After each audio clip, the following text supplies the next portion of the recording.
Hello and welcome to another episode of the Investor Guys podcast. Bill, how are you doing today? I am doing incredibly well, sir. Good to see you as always. Thank you very much. Thanks for everybody for being here, everybody. Make sure that you subscribe to the investorguyspodcast.com. Make sure you smash that like button, do all the things that keep you posted, get the notifications that new episodes are coming out. We are here every Tuesday and Thursday at 3 o'clock Eastern with new episodes. Also, check us out on investorguyspodcast.com, where we have over 100 archived episodes. Yes. You can just scroll through. There's a lot of great content there for you. Do some binge listening. It's everybody got used to binging during the COVID, and so do some binge listening to the Investor Guys podcast. Get some stuff that'll do you some good. Yes, if you've run out of titles on Netflix, start binge watching the Investor Guys podcast. Just go ahead and cut Netflix off and do something that'll get you good. Ain't nothing going to do you any good on Netflix. Save yourself that $12. Jump over the Investor Guys podcast. So, whatever. Take that money and go buy some ivermectin so that if you ever get sick, you're cured. $12 worth of ivermectin? Yeah, that'd be about 1,000 doses. It's like 12 cents a dose. I haven't priced ivermectin, so I'll take your word for it. Yeah, you can buy it. You can actually buy it at Tractor Supply. It's not 12 cents, but it's so cheap you'll be shocked. I did not know that Tractor Supply sold medication. So, all right, well, let's move on to what we're going to talk about today.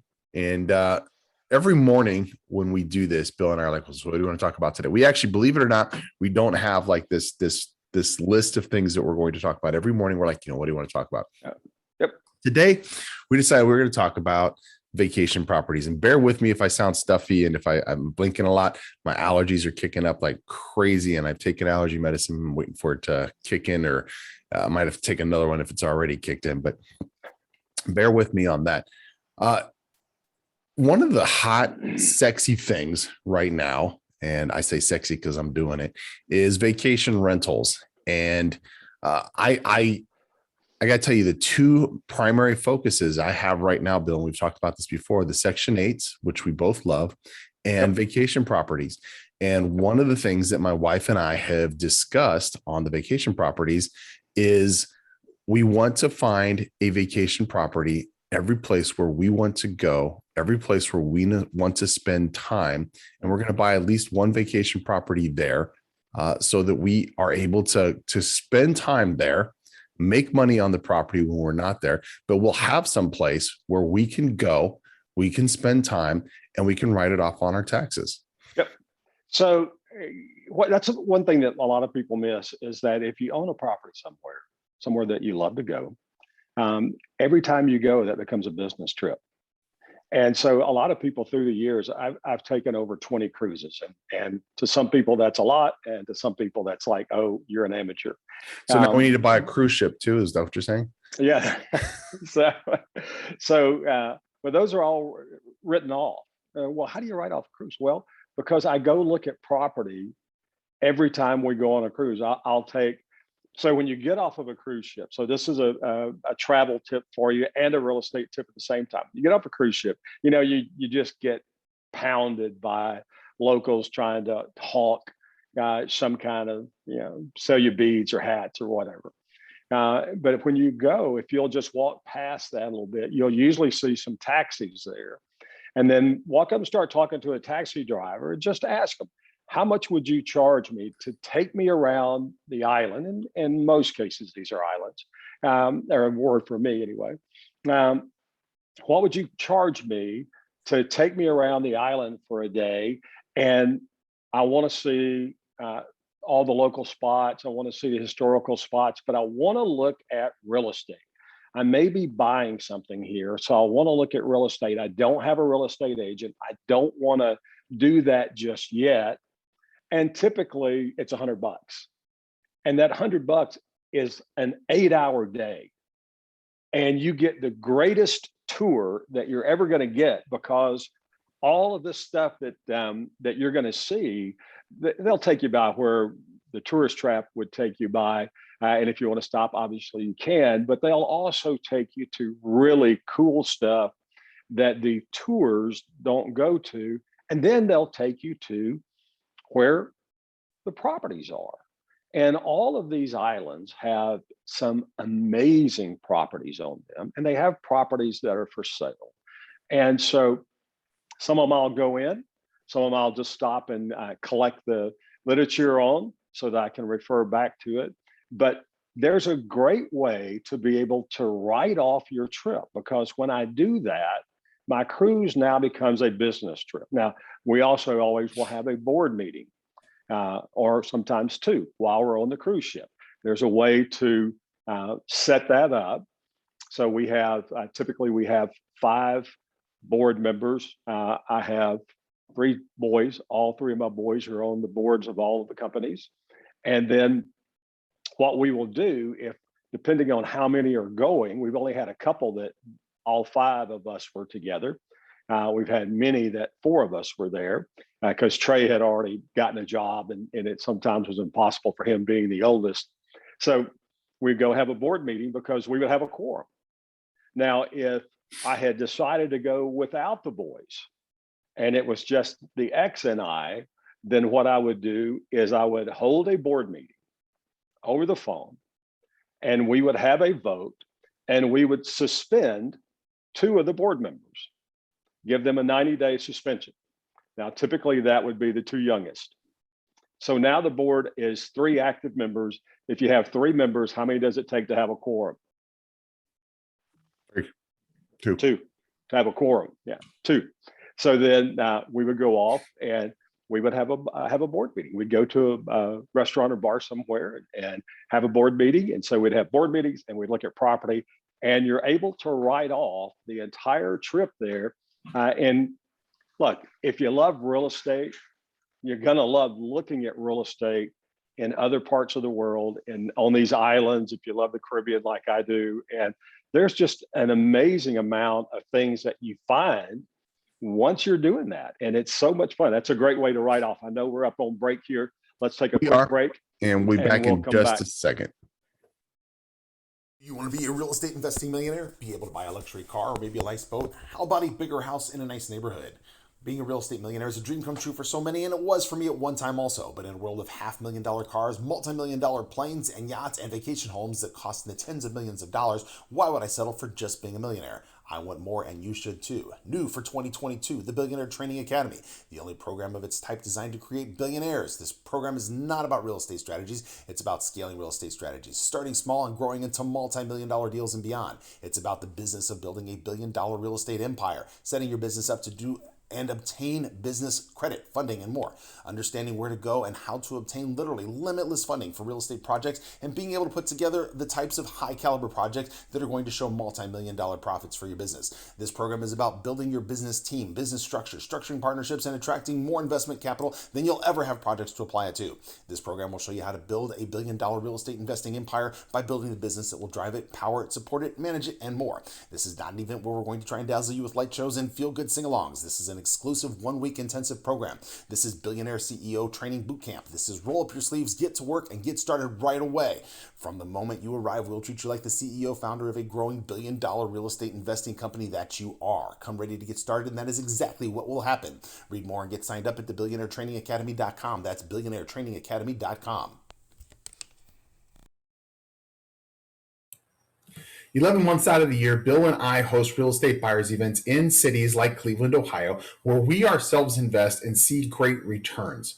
We show investors the types of strategies we're using, the types of properties we're using. We introduce them to people here on the ground and the resources that they can use to get started right away. Day 4 of this event, we're actually touring properties and making offers on properties. This event was designed to put properties in your portfolio right away, high-performing properties. Read more about the Real Estate Buyers event. Get registered. We'll see you at the next event, realestatebuyersevent.com.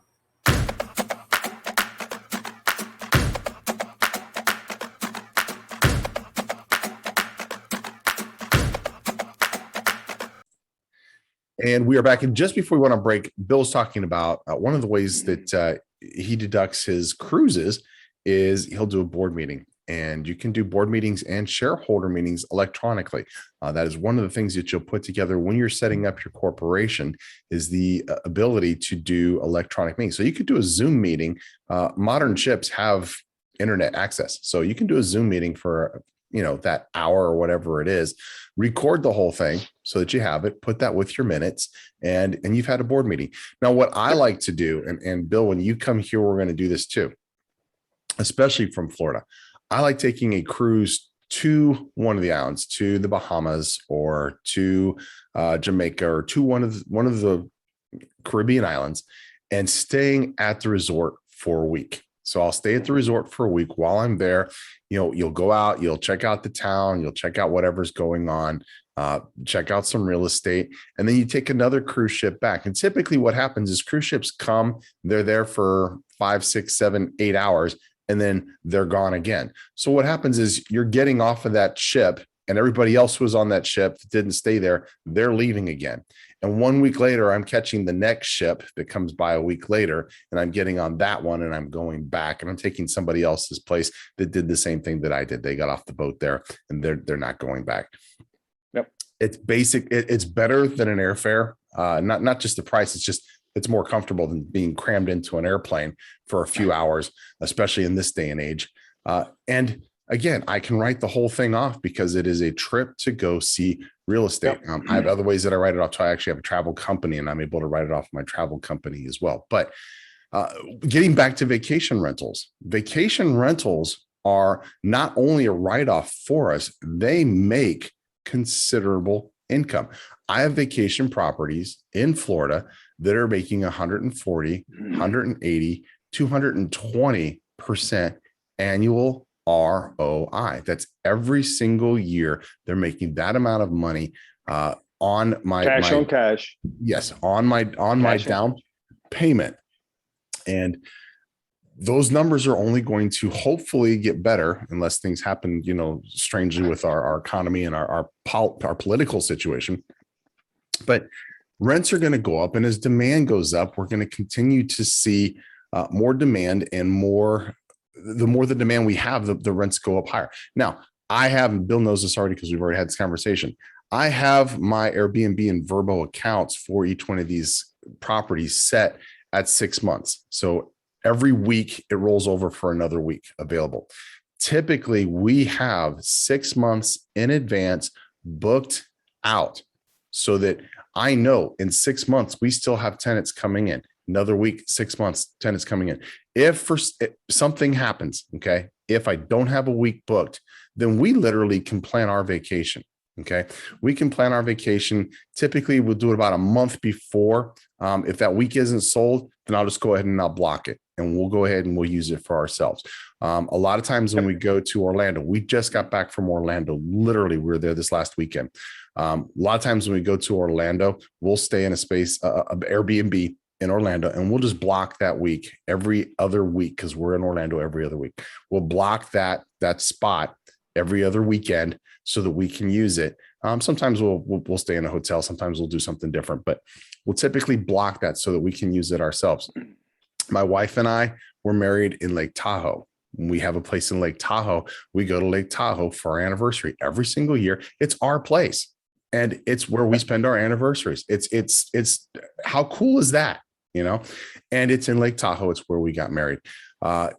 Those types of things are amazing things to have access to. You have vacation homes all over the world. This isn't something that just works in the United States. This is something you can do all over the world. And they're not only paying for themselves, they're putting money in your pocket literally every single week, because these things are typically booked by the week, every single week, but every single month for sure. It just doesn't get better than that. You're literally not paying for your vacation home. Your vacation home is paying for itself. It's making you money, and your airfare or your cruise ship or whatever it is that you're going to these spots is a tax deduction because you are going to one of your business assets to check on your business assets. Now, if I have vacation rentals in Las Vegas, Nevada, and I'm going to Las Vegas, how much more sense does it make for me to keep an eye out for a couple more rentals in Las Vegas if I'm doing well in Las Vegas? So When I go to Las Vegas to check on my own property, that's 3 or 4 days. And I could spend another 3 or 4 days, scoping out properties while I happen to be in Las Vegas and still have a great time in Las Vegas. Yep. And the whole thing cost me nothing. And it actually made me money because I've got rental properties in Las Vegas that I use for vacation rentals. And neither one of us are tax experts, and we're not giving you professional tax advice. But I'm going to tell you that one of the major keys when you're doing this from an IRS perspective is, what was your intent when you did this? My intent when I bought this piece of property is a money-making venture, is a business to have it as a vacation rental. Good to go. Now, every time I go, I don't have to identify the fact that that's why I'm going. I say that, yes, and we track that and we keep records on that, but I don't have to, once I've established that. So when I'm talking to agents out there and looking at property, I'm making it very clear, very plain that this is a business, a money-making venture that I am coming into as an entrepreneur, as a business person. Will I be out here on a regular basis, a few times a year? Yes. I'll do that to keep up with my property and to look for additional properties, as Kevin said. But when you establish the intent, then when you start working with your CPA, your tax accountant, and you're doing your taxes, and they start to question, well, why did you go to Vegas? Well, I own rental property there. I went to check on that property. I looked at additional property. Here's a couple of cards of agents that I worked with while I was there. I looked at 8 or 10 different properties, had a board meeting while I was there. You're good to go. They're like, oh, okay, got it. You're playing by the rules. If you'll remember that the IRS has the favor in 2 areas: owning a business and owning real estate. Those are currently and have been historically the 2 most favored aspects from the tax code. And right now that hasn't changed, and hopefully administrations will change before that changes. Break time. We are on a break, and we'll see you. Once a month, with the exception of December, Bill and I go to markets where we have experience and we host a real estate buyers event. These are markets that have great return potential for your real estate portfolio. We're going to show you the properties that we buy. We're going to show you where to buy, where not to buy, the strategies to use to make great income from these properties. We're also going to show you resources and individuals here on the ground that you can use to start building your team so that you can repeat this process over and over. The real estate buyers events are designed to put high-performing properties in your portfolio right away. If you're interested in hearing more about the Real Estate Buyers Event, realestatebuyersevent.com. That's realestatebuyersevent.com. Read more about the events, check out the schedule, and register. We'll see you there.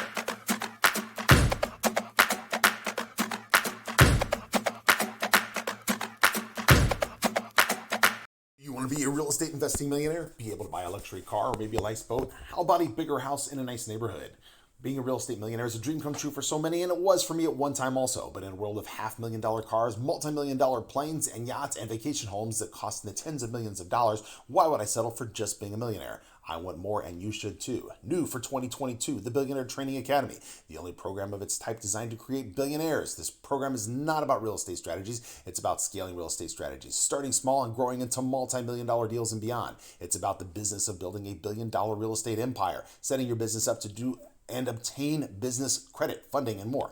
Understanding where to go and how to obtain literally limitless funding for real estate projects, and being able to put together the types of high caliber projects that are going to show multi-million-dollar profits for your business. This program is about building your business team, business structure, structuring partnerships, and attracting more investment capital than you'll ever have projects to apply it to. This program will show you how to build a billion-dollar real estate investing empire by building the business that will drive it, power it, support it, manage it, and more. This is not an event where we're going to try and dazzle you with light shows and feel-good sing-alongs. This is an exclusive 1-week intensive program. This is Billionaire CEO Training Bootcamp. This is roll up your sleeves, get to work, and get started right away. From the moment you arrive, we'll treat you like the CEO founder of a growing billion-dollar real estate investing company that you are. Come ready to get started, and that is exactly what will happen. Read more and get signed up at the billionairetrainingacademy.com. That's billionairetrainingacademy.com. And we are back. And you know what? Here's the other thing that don't let this escape you. If you have rental property, whether it's an Airbnb property or just a rental property in another market, and you happen to be there, without a doubt. Like, so for my Airbnb property in Las Vegas, when I'm there, I will sit down and I will spend time with the company that goes and cleans these things once a week when the people move out, just to ask them what's going on, how things are going, if there's any input that they have. Having that personal relationship, talking to them on the phone is one thing, but having a personal relationship where you have FaceTime with them, where you sit down at lunch or whatever with the person who's the president of that company, that means a lot more to them. And it's also going to mean a lot more to you. The other thing I do is when I go, I talk to the neighbors. If I see a neighbor out or neighbors around, I'll talk to them. I say, hey, you know what? I own this property. I use it for Airbnb, or I'm the landlord and I have, tenants here. Do you have any issues with the property? Do you have any issues ever, with this or with that? I want to keep my neighbors happy, because I don't want them calling the police. I don't want me getting a phone call from somebody saying, you've got people in your house who are doing this or who are doing that, who are terrorizing the neighborhood. So I'll talk to them and I'll find out, what issues are there? Oh, you know what? For the most part, it's okay, but sometimes the parties get a little bit loud. Okay. So that's something that I can make a note of when we're renting out to whomever is going to be renting. Sometimes it's something simple, like, they keep the lights on all night long. That's their prerogative because they're renting. But what I'll do is we can tint the windows so it doesn't bother them. Maybe the light's shining into their bedroom because there's a bedroom window that's opposite of theirs. So knowing those little things from the neighbors and the people who are around is also beneficial to me as a property owner. So while I'm there, I'll check in on all of those things. And that's not something I'll do once and be done with it. That's something I'll do every time I go there. If I happen to have a face-to-face time with a neighbor and it's an hour long, it's great. I will give them my phone number. I'll give them the phone number of the property manager if there's a property manager. And I'll say, hey, you know what? If there's any issues, please don't hesitate to call. And they will. Hopefully it's not one of those neighbors that's complaining about every little thing, but a lot of times people are inconsiderate or just don't know, and they park in the wrong driveways. They park in front of the wrong houses. They just do stupid things. I want to know those things, and I want my property managers to know those things before they get out of hand. So whenever you are in one of these places where you have a property, whether it's a rental property or a vacation property or any other type of investment property that you have, make sure that you're talking to your support crew. Make sure you're talking to your team. Make sure you're talking to the neighbors face to face while you're there. Like I said, not just over the phone the whole rest of the year, but some face-to-face time that you can do 2 or 3 times a year. I promise you they will appreciate it a lot more than just phone calls, and you will as well. It's better to get a read on somebody when you're meeting them face-to-face than when you are over the phone. And sometimes fixing that is as simple as, so it's in the lease already about noise, but we've done some things where when that has come up again, and the response from the leasing agent is, well, it's in the lease. Like, well, send me the lease and let me adjust it. And simply the only thing I will do is I will bold that sentence or two. I will separate them. So I'll put a space above and below it, so it really jumps out. And it's amazing the impact that something that simple can have when people are going over the lease. They're like, oh, because it now really jumps out. And they're like, oh, well, obviously this is very important. So okay, we got to make sure that that at least after hours, we're being pretty quiet. Yeah, it's helped a ton. And anything that's in your lease that is being violated, your property manager needs to let your tenant know that's in the lease and you're violating one of the tenets of the lease. So this is your verbal warning. If it doesn't happen again, we're good. If it happens again, I got to get your written warning. If you have a couple of written warnings, then you violated your lease. And I'm sorry, but we're going to have to evict you. That's usually enough. If you have a responsible tenant, all it takes is a phone call from your property manager, and that solves the issue. And it could be anything. Okay. I know me personally, I love to barbecue. So I don't have this in my leases because I think everybody has a right. I think it's an American right to have a barbecue grill, but don't let DC hear you say that. A lot of rental properties won't allow you to have a barbecue grill. So if you have a barbecue grill on your patio or on your deck or something like that, you violated the lease. Rather than going ballistic and saying, oh my God, you gotta get out because you have a barbecue grill. You know what? You have a barbecue grill on your deck. Barbecue grills aren't allowed. please remove it within the next 3 days. And I had that actually happen to me in a commercial property. I had a huge, it was a condo, a business condo. And I had this big, amazing deck off of the conference room and my office. I love this building. It was great. And I put a barbecue grill out there because what the heck else are you going to do? It was great because for months we would do lunch, me and my employees would be out there and we would do lunch. We would do parties. We do all kinds of things. Then I got a note from the HOA saying that we weren't allowed to have barbecue grills. It sucks, but I took it out. It's funny because they didn't have a problem with this big giant concrete statue, for a waterfall, but they didn't want my barbecue grill out there. So my point is, if it's in your lease, what's that? We're talking about maybe 1% of the people, maybe. Yeah. Again, it's not something you're going to deal with every tenant. Every tenant's going to be different. Some will be noise. Some will be they don't put the lids down on their garbage. Some of them will be, their unit always smells funny when somebody walks by it. I mean, there's a different things for each different tenant, but make sure that it is outlined in your lease. And we've gone all over this particular subject today. This was actually supposed to be about vacation properties, but we've talked about other things that were helpful and valuable. I guess we'll talk about vacation properties. Well, hey, all of this fits into vacation rentals. It does, but we could go specifics on vacation properties and how to find them and what to do with them. And we'll do that on a different show. That gives us something else to figure out. So next time we're here, like, hey, what do you want to talk about? There we go. There we go. Figure out. So here's the plan. First, decide where you would like to have vacation property. Would you like to have vacation property in Hawaii? Guess what? It's available. Would you like to have it in Alaska, Vegas, anywhere on the coast, Caribbean, Belize, Bora Bora? It doesn't matter. It does not matter. There are vacation properties available there. And so you can have vacation properties in London. If you like rain and cold, you might want to do that. You can have it in Paris. You can have it wherever you want to have it, wherever it is meaningful for you. And then with that point, then you start the search, always remembering what I'm keeping in focus here is my cash on cash ROI.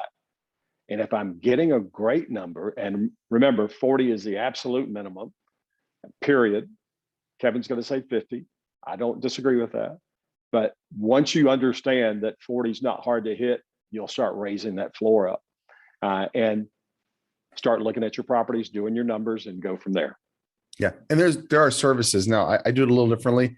I decide where I want to be, and then I look at that particular information. There's services that I have that I subscribe to where I can see what the annual average cost is per a 2-bedroom, for a 3-bedroom, for a 4-bedroom in the market, what the vacancy is for that, and the occupancy is for that, other matrix that are available for all that. And I do all that research first to decide whether or not I even want to look in that particular market. And if I decide I do want to look in that market, I know what I need as far as to purchase in order to meet that criteria, because in some markets, a 2-bedroom makes more money than a 4-bedroom and is booked more often because you have people who are just couples that are coming there versus families.